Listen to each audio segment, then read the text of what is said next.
வணக்கம் நண்பர்களே, இன்றைக்கி நம்ம என்ன பார்க்க போகிறோம்னு பார்த்தீங்கன்னா, ஒரு சிம்பிளான குழம்பு ரெசிபி தான் பார்க்க போகிறோம். பக்கோடா குழம்பு பண்ண போகிறோம். காய்கறியே எதுவுமே வீட்டில் இல்லை அப்படின்ற நேரத்தில் இந்த குழம்பு செஞ்சு பாருங்கள். உண்மையிலே டேஸ்ட்டு ரொம்ப நல்லாவே இருக்கும். வாங்க எப்படி பண்ணலான்னு பார்க்கலாம். ஃபஸ்ட்டு வந்து வெங்காயத்தை வந்து இந்த மாதிரி நீல வால்கில் வந்து கட் பண்ணி எடுத்துக்கோங்க. கொஞ்சமாக ஜீரகம், மஞ்சள் தூள், அப்புறம் வந்து மிளகாய்த்தூள், உப்பு போட்டுக்கோங்க. 1 ஸ்பூன் அரிசி மாவு போட்டிருக்கேன். ஒரு 3 ஸ்பூன் அளவுக்கு கடலை மாவு இருக்கு இல்லையா, அது போட்டிருக்கேன். அதுக்கடுத்து கொஞ்சமாக பெருங்காயத்தூள் போட்டு ஃபஸ்ட்டு வந்து தண்ணி எதுவுமே ஊற்றாமல் நல்லா இந்த வெங்காயத்தோடு சேர்த்து மாவு மசாலா எல்லாத்தையும் நல்லா ஒரு தடவை பிசைஞ்சு விட்டுருங்க. இந்த வெங்காயத்துலேயே தண்ணி வரும் இல்லையா, அதுலேயே வந்து இது நல்லா வந்து எல்லாம் கூட்டாயிடும். அதுக்கப்புறம் லைட்டாக தண்ணி வந்து தெளித்து லைட்டாக வந்து பிசைஞ்சு எடுத்துக்கோங்க. ரொம்ப தண்ணி வந்து வேண்டாம். லைட்டாக வந்து தண்ணி பிசைஞ்சு லைட்டாக வந்து தண்ணி போட்டு இந்த மாதிரி மிக்ஸ் பண்ணி எடுத்துக்கோங்க.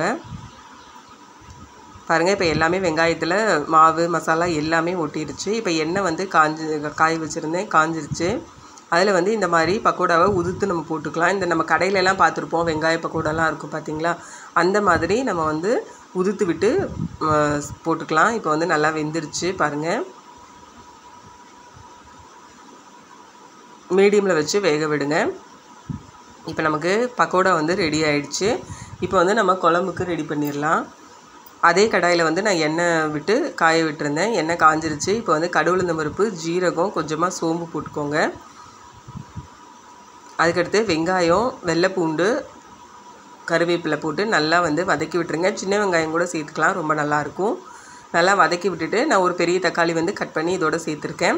அதையும் சேர்த்து நல்லா வந்து வதக்கி விட்டுருங்க. இப்போ இது வேகிறதுக்காக மஞ்சள் தூளும் கொஞ்சமாக உப்பும் போட்டு நல்லா வந்து வதக்கி விட்டுருங்க. இது நல்லா வதங்கி மேஷ் ஆகிடுச்சு. இப்போ வந்து நம்ம மசாலா சேர்த்துக்கலாம். நான் வந்து மிளகாத்தூள் சேர்த்துருக்கேன், அப்புறம் தனியாத்தூள், கொஞ்சமாக சாம்பார் தூள் வந்து சேர்த்துருக்கேன். வேணும்னா சேர்த்துக்கோங்க, இல்லைன்னா ஆப்ஷனல் தான். போட்டு நல்லா வந்து கலந்து விட்டுட்டு இப்போ ஒரு 1.25 அளவுக்கு கிளாஸ் வந்து தண்ணி வந்து நான் விட்டுருக்கேன் இதில். இப்போ வந்து இந்த தண்ணி வந்து நல்லா வந்து இந்த மசாலா வாசனை போகிற வரைக்கும் நல்லா வந்து கொதிக்கட்டும். ஒரு 10 நிமிஷம் பாருங்கள், நல்லா கொதிச்சிருச்சு.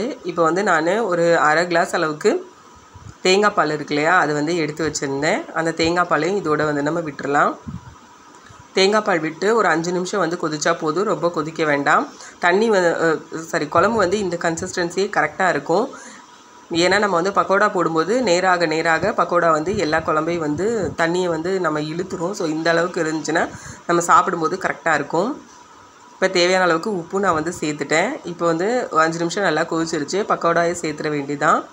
பக்கோடா சேர்த்துட்டு ரொம்ப கொதிக்க வைக்கணும்னு அவசியம் இல்லை. ஜஸ்ட் ஒரு 2 செகண்ட் 3 செகண்ட் ஸ்டவ்வில் இருந்தாலே போதும். அவ்வளோதான், நமக்கு சூப்பரான பக்கோடா குழம்பு ரெடி ஆயிடுச்சு. இந்த ஸ்டேஜில் இருக்கும்போது நம்ம சாதத்தில் ஊற்றி சாப்பிட்டுக்கலாம். கொஞ்சம் நேரம் ஆச்சுன்னு வச்சுக்கோங்களேன், அது வந்து கொஞ்சம் கெட்டித்தன்மை கொடுக்கும். அப்போ வந்து சப்பாத்திக்கு ரொம்ப சூப்பராகவே இருக்கும். செஞ்சு பார்த்துட்டு எப்படி இருக்குன்னு கமெண்ட் பண்ணுங்கள், ஷேர் பண்ணுங்கள், சேனலை சப்ஸ்கிரைப்